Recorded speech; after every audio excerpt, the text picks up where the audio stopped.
السلام علیکم ورحمت الله وبرکاتہ. بسټار کلیک چینل کې درته هر کله وایم امید لرم چې تاسو ټول به روغ جوړ او خوشاله د ژوند په مزو کې وئ. تازه خبر را مخې ته شوی دی. د پښتو مشهوري سندرغاړې ګل رخسار خپل خاوند ډیر بې دردۍ سره قتل کو او دا خبره په سوشل میډیا باندې هم خوره شوې ده چې ګل رخسار خپل خاوند قتل کو. خاوند یې ولې قتل کو؟ د خاوند ګناه یې څه وه؟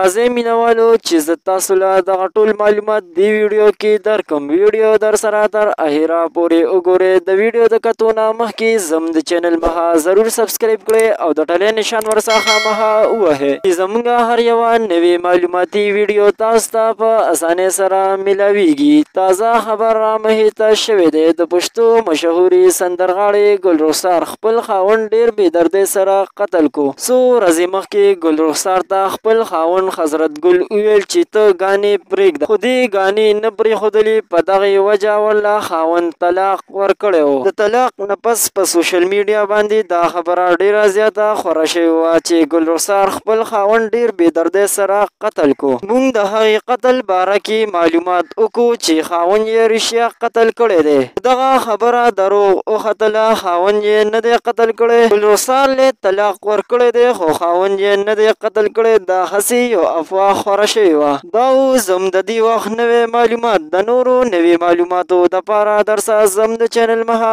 ضرور سبسکرایب کړئ او د ټلې نشان ورڅخه خامخا ووهئ چې زموږ هر یوه نوې معلوماتي ویډیو تاسو ته په اسانۍ سره میلاویږي. والسلام.